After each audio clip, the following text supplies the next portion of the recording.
Chao, pueblo, y bienvenidos a otro banquillo, un banquillo que esta vez va a ser un poco largo, voy a hablar mucho, pero creo que es importante tocar este tema y también escuchar sus opiniones. Este va a ser un video que no será apreciado por muchas personas que dicen llamarse juventinos. Entiendo que la fanaticada tiende a evolucionar y cambiar, pero creo que es importante saber la historia del club por el cual uno dice ser tifoso para entender mejor el contexto en el que se vive como juventino. Afortunadamente o desgraciadamente somos muchos tifosi de la Juventus en el mundo. Algunos, lamentablemente, se deberían cuestionar si están siguiendo al equipo correcto y considerar cambiar si no. Sé que no es una opinión muy popular, pero es una opinión absolutamente personal que no necesariamente refleja la opinión del resto de los miembros de Pueblo Juve. Así que empecemos.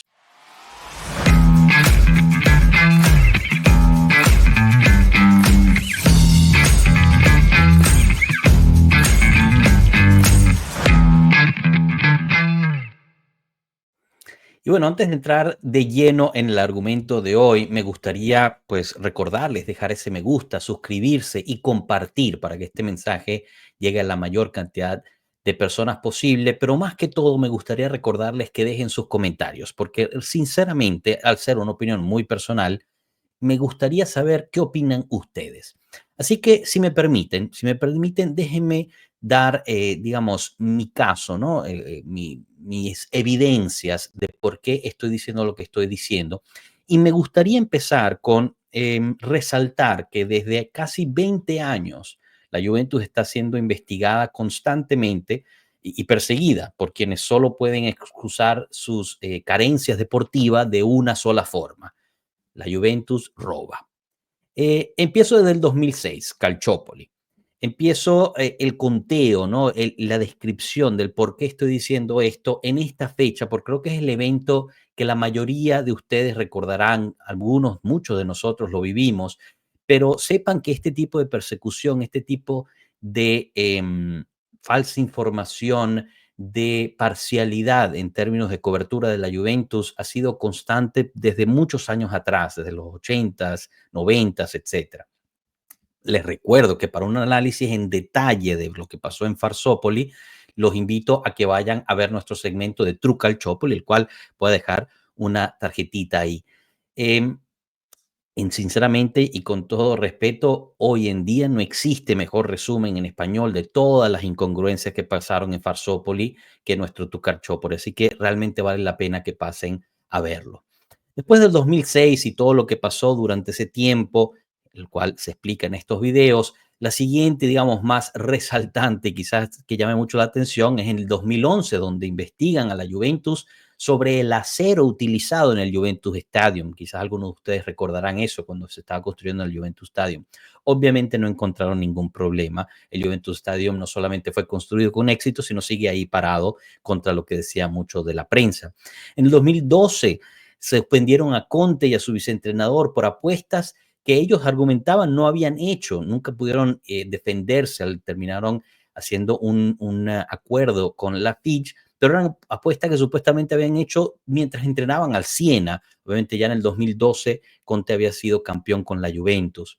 En el mismo 2012, durante la suspensión de Conte, investigan el Juventus Stadium una vez más porque había rumores de túneles escondidos desde las tribunas hasta los vestidores que supuestamente usaba Conte mientras estaba suspendido para hablar con el equipo previo al partido, durante el medio tiempo y al final. No encontraron nada. 2017, Andrea Agnelli termina frente a la Corte Antimafia por la supuesta relación con los crímenes organizados. Obviamente, después de mucha investigación, se dieron cuenta que era un número pequeño de personas que estaban involucrados. Mientras tanto, como hemos aprendido en los últimos meses, en las últimas semanas, los clubes de Milán se ha comprobado la presencia de la mafia y sus contactos directos con dirigentes de estos clubes. Y yo les pregunto, ¿ustedes han visto algún presidente del Milán, del Inter, frente a la Corte Antimafia? Por ahora no. 2021, caso del examen de ciudadanía italiana de Suárez. Recuerden el caso Suárez, que supuestamente la Juventus estaba amañando el examen de italiano para poder comprar a Suárez. Al final todos los directivos de la Juventus fueron absueltos, ya que no tenían nada que ver. todo había sido inventado por un fiscal de Perugia para llamar la atención. En el 2021, falso en balance y plusvalía junto a 10 otros equipos. En 2022 todos fueron absueltos, no solamente una vez, sino dos veces fueron absueltos, la Juventus y los otros equipos por estos falsos en balance y plusvalías. Y en el 2022 el caso salarios, que eventualmente nos castigaron no por el caso salarios, sino por las plusvalías que reabrieron los casos basados en unas pruebas inexistentes, fabricadas como nuevas pruebas que nos ponían a nosotros y a los demás equipos en problemas, pero solo a nosotros nos castigaron, aunque estábamos siendo investigados junto a 8 otros clubes, ¿no? Habrá que recordar. Me gustaría enfocarme en este último punto en particular para señalar esta parcialidad, esta diferencia en lo que es la cobertura, ¿no?, de la Juventus. Pero más que antes, más que todo, me gustaría también enseñar la desigualdad en cuanto al trato hacia la Juventus comparado con otros clubes por parte de las instituciones, la prensa, etcétera, mostrando simples casos. Y estos son hechos, estos son cosas que pasaron, lo pueden buscar online y encuentran, está todo disponible. Es simplemente una prueba de una muestra.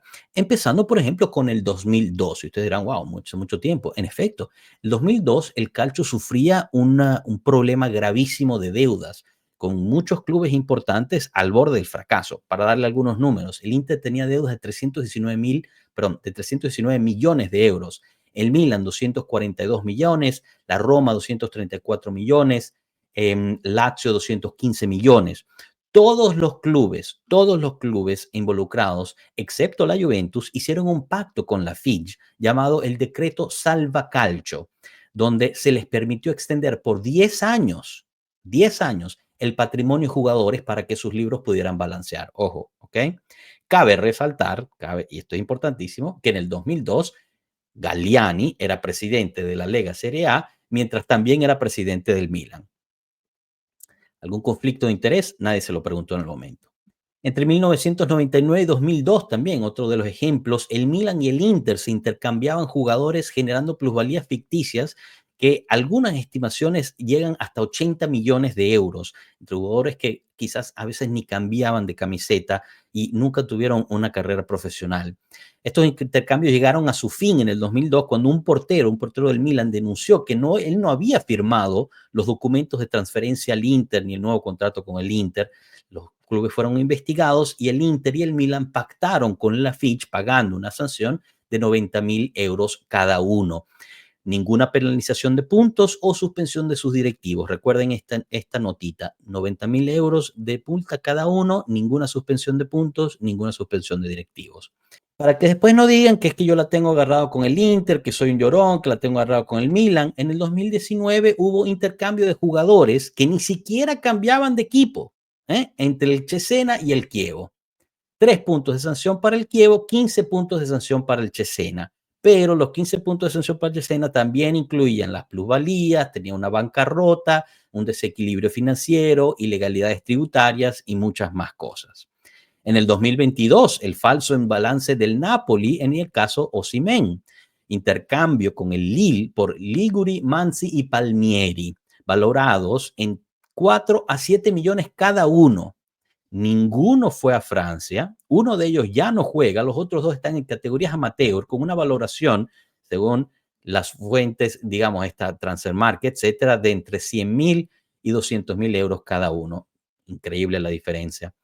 Caso archivado después de que la Fiscalía de Nápoli retrasó la investigación por 6 meses, se recordarán, durante ese año del Scudetto de el Napoli. Lo interesante fueron las declaraciones de Gabriele Gravina, quien dijo sobre el falso en balances del Napoli: da pena porque puede crear tensión que un campeonato así de lindo no merecía. Qué lindo, Gravina, pero recordemos lo que había dicho el año justo anterior durante la situación de las plusvalías de la Juventus, esa falsa que se montaron ahí. Gabriele Gravina dijo: cuidado con el linchamiento, ya que hay más equipos además de la Juve.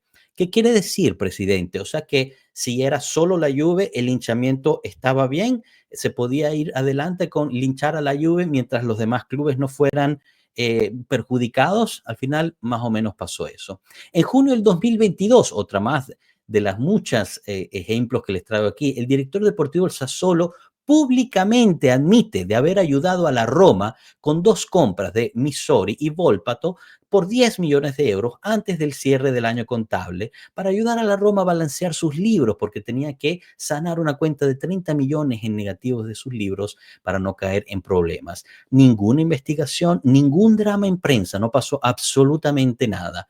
En cambio, cuando trata de la Juve, la prensa diariamente publicaba interceptaciones de las acusaciones en violación de la ley 114 de la Constitución de Italia. Nadie investigó por eso o sancionó a los periodistas o quien fuese el que estaba entregando esas declaraciones ilegalmente.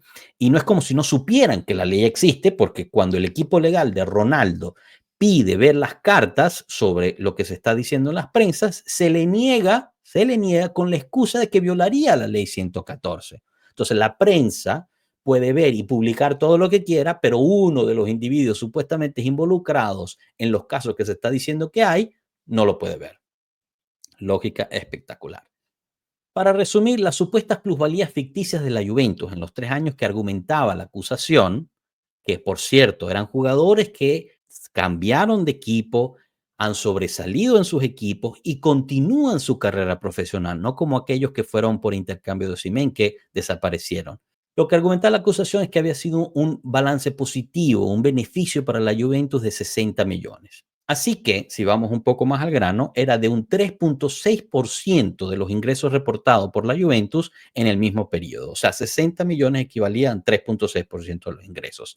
Poco interesante, tomando en cuenta que en los últimos 9 años las plusvalías de la Juventus equivalen a 21% de lo facturado por el equipo. Para ponerlo en contexto, lo comparamos, mismo periodo, 9 años, con Udinese y Génova, equivalen a 69% de su facturado. Recuerdo, la Juventus 21%, el Atalanta 38%, la Fiorentina 35%, Roma 33%, Napoli 30%. O sea, la Juventus era menor en términos de lo que equivalían las plusvalías en los últimos 9 años, pero fue sancionada no solamente con puntos, dinero, etcétera, sino todo lo que pasamos, la constante ataque de las prensas y todos estos equipos, bien, gracias, nadie los ve, nadie dice nada, todo adelante, todo bien, perfecto, vamos. Pero ¿por qué la diferencia en criterio y trato? Pues es muy fácil, porque los organismos judiciales son parciales y anti-Juve, y no lo digo yo, lo dicen ellos mismos. Por ejemplo, Santoriello, el fiscal de Turín, quien reabrió el caso Plusvalías, dijo, y cito, soy fan del Napoli en lo deportivo, pero como fiscal deportivo soy anti-juventino, que es lo más importante. En el colegio de los Sport, que debía decidir si anular, confirmar o regresar a la fiscalía la sanción original de los 15 puntos por la plusvalía a la Juventus, estos eran los miembros del colegio. Vincenzo Cesaro, quien había publicado en redes citando otra página deplorable de la historia de los Agnelli en nuestro país, 60 millones gastados en el niñato de Ronaldo, quien no les ayudó a ganar su obsesionada Champions. La Juve debe salir del campeonato italiano. Fenomenal. Otro de los integrantes, Pier Giorgio Maffezzoli, que en su perfil en redes tenía el logo del Inter, pone y comparte una foto que dice, publicada, Juve merda. Manolo Yengo, otro de los miembros del colegio, en foto publicada en redes, sale con una camiseta con la escrita, quien no salta es juventino, y era administrador delegado del Napoli en 1995. ¿Y para qué entrar en cuestiones de campo como, por ejemplo, el ignorar a Candreva en el gol victoria anulado a Milik en el Juve Salernitana o la segunda amarilla no dada a Brozovic en la final de Copa Italia por la falta plateal sobre Dybala, que por cierto ni siquiera la revisaron al VAR, obviamente, o las estadísticas desmesuradas de intervenciones VAR en contra de la Juventus comparado con el resto de clubes y así muchísimas otras cosas hemos visto en términos de campo, pero no se puede decir nada. A nivel europeo también hay discrepancias de trato. La UEFA también atacó por la Superliga a la Juventus, personalmente a Agnelli y al club, dictando a la Fitch cuáles eran las sanciones a las que la Juve debía pasar y sufrir. Debía ser una sanción aflictiva. ¿Qué quiere decir aflictiva? Quiere decir que no importa cuánto hiciera la Juve, lo importante era que no calificara a la Champions. Al final, como bien saben, nos sacaron de la Conference League solo por un año, gracias a que por fin la nueva directiva se salió, entre comillas, de la Superliga. Después llegó la declaración de la Corte Suprema Europea que era un monopolio y que la UEFA no se podía comportar de esa forma y se echaron para atrás, pero ya era muy tarde. Al final, a la Juve le costó 718.000 euros un acuerdo sin admisión de culpa sobre la cuestión salarios. Recuerden cuando les dije lo de Milan e Inter, 90.000 euros sin sanción de puntos, sin suspensión de administración. Aquí, en cambio, suspendieron a Agnelli, suspendieron a Rivabene, suspendieron hasta el gerente del museo por un rato. Sobre este punto, la Juve, con lo de las plusvalías, había entendido ya que por medios jurídicos era imposible obtener imparcialidad y entendió que había que pactar por la Fitch, porque había un sistema parcial, un sistema que simple y sencillamente la justicia no podía contra ellos. También nos quitaron 10 puntos de sanción, nos excluyeron de las copas europeas con un costo de alrededor de 70 a 100 millones de euros por, recordemos, aquellas plusvalías que decían que valía 60 millones, que solo eran parte del 3.6% del facturado de la Juventus. Todo por plusvalías, de nuevo, equivalentes a 3.6% de lo facturado por la Juventus. No es para todos ser de la Juventus, pero no solo por factores externos, y esto es lo que más duele. Hay también por cuestiones internas dentro de la Juve. Precios de abonados son los más altos de Italia, por lo menos por 3 veces más de algunos equipos.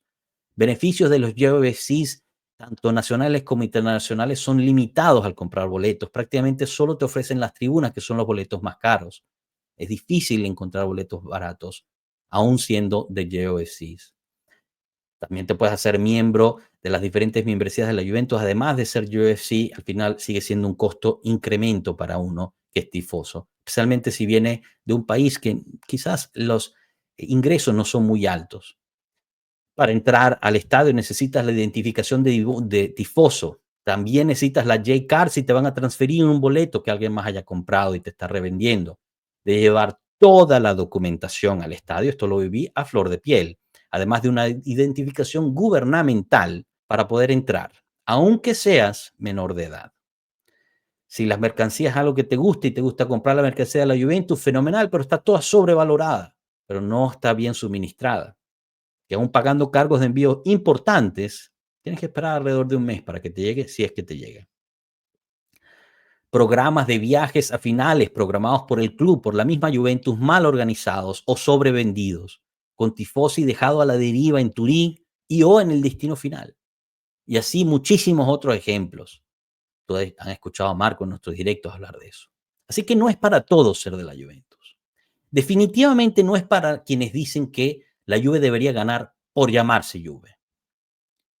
Porque cuando 11 personas vistiendo la casaca de la Juventus bajan al campo, se enfrentan contra, y lo acabamos de ver en nuestras, todas las diferentes ejemplos y las evidencias que les he traído. Se enfrentan contra 11 jugadores, posiblemente una terna arbitral parcial o que por lo menos va a dudar a pitar a favor para no caer en el clamor mediático nacional de que ayudaste a la Juventus. La Fitch y su presidente, en la pseudo prensa que existe en Italia, 67% de los italianos que dan prioridad a odiar a la Juventus sobre apoyar a su propio equipo, los fiscales locales y nacionales, los jueces deportivos, la UEFA y su presidente, y en ocasiones hasta la misma institución de la Juventus. Como tifosi, no podemos ser también un enemigo. Debemos no ser un enemigo más.